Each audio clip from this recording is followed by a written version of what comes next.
Hello, ladies and gentlemen. Welcome to another exciting edition of Brian Speaks On. And I came up with this one while having a conversation with my mom. So you may want to partially thank her if you do or don't like what I have to speak on today. So today's topic of discussion is gun control and our gun culture in America. And some of the things that I want to point out, certain perspectives on certain things that I was just pondering about, you know how I do. I wanted to kind of address it in a couple of different facets. So what I may say may kind of be fragmented and stuff like that, but hopefully it brings some types of sense to some people.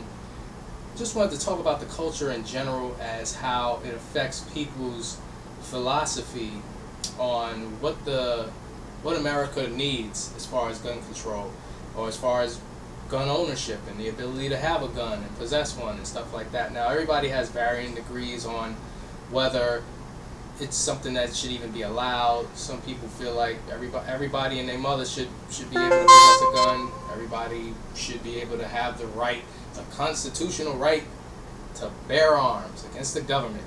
You know, that same government that can basically disintegrate you from space if it wanted to. So the fact that we can somehow possess weaponry to fight the government and overthrow the government is somewhat a fallacy and comical in my thought process. But hey, to each their own.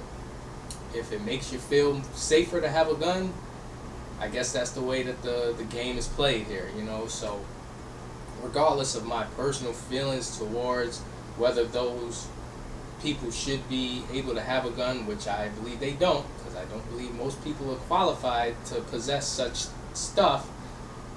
But hey, you do what you feel, man. Whatever makes you feel safer at night. But one of the things that I wanted to speak about is with the rash of, gun mass shootings and deaths, with guns being pretty much the main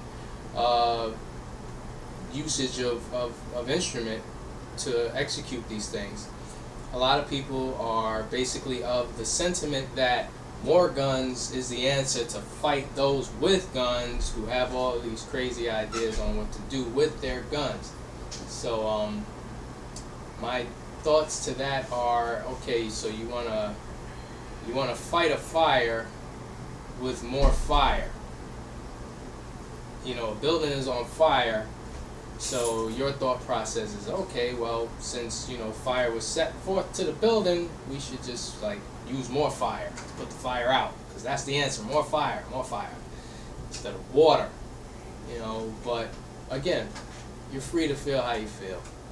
But one of the main reasons or excuses or justifications that a lot of people like to give to these people, I'll try not to give them a name, but these people that commit all these atrocities, is that they are mentally unstable and they had mental health conditions. And it's not a gun problem in this country, it's a mental health problem in this country, because that's what really does it. Because guns don't kill people, people kill people, right? If they weren't using guns, they'd be using sporks or something to kill people. So, my thought to that is, since when did people stop being crazy? People been crazy.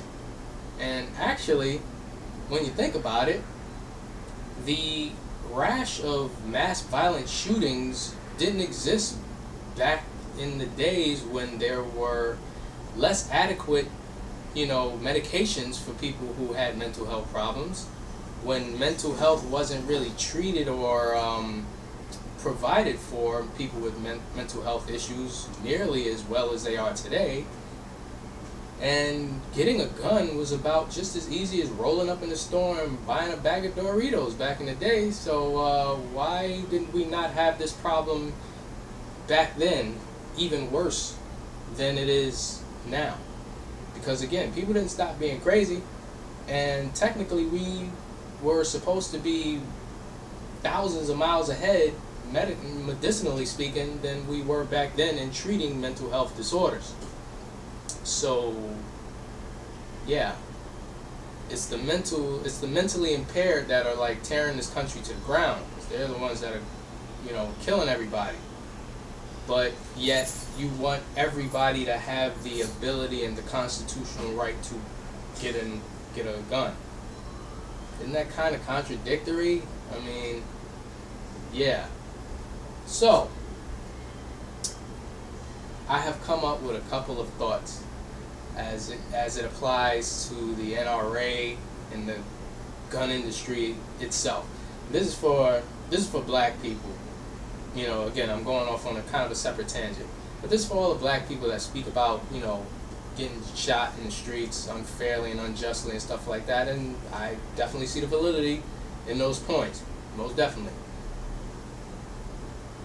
I like to give us some credit for starting to understand that the system is set up a certain way.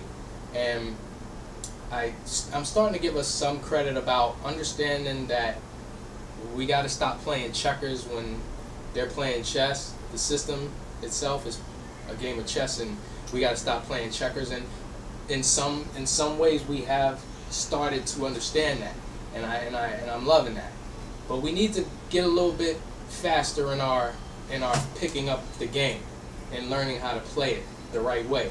Now, as it applies to the NRA, I have two solutions to the NRA issue of promoting this gun culture, this widespread gun culture where they believe what they believe.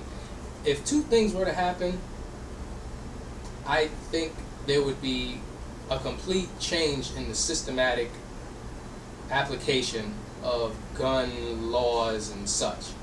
One is, if black people who don't have any criminal records or don't have anything preventing them from getting a gun en masse started getting gun licenses and buying guns, I think that would change some NRA doctrines real quick.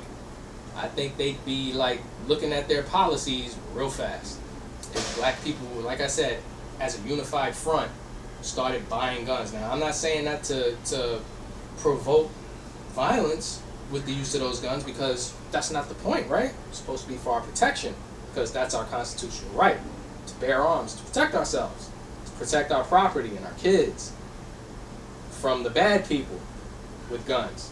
So if we just apply those same rules and applications and got our license and got our guns and racked up as many as we could, I think the NRA would kind of start giving a side eye to just how many people just started buying guns out of nowhere like that. So yeah, that's one caveat. The second one was, and I always thought this was a genius idea even when I first heard it, even though it was a complete joke, which is kind of ironic. Chris Rock, back in the days, said the way you could prevent a lot of gun violence out here, whether it's by licensed gun owners or illegal owners of guns, if you charge $1,000 per bullet, I bet you see a lot less people getting shot out here for whatever reason. There'd be a lot less self-defense going on out here, that's for sure. You'd be finding other ways to defend yourself then. If a bullet costs $1,000, I think you'd be like, yeah, let me go get my dog and see if my dog can defend me first before I have to shoot you unnecessarily.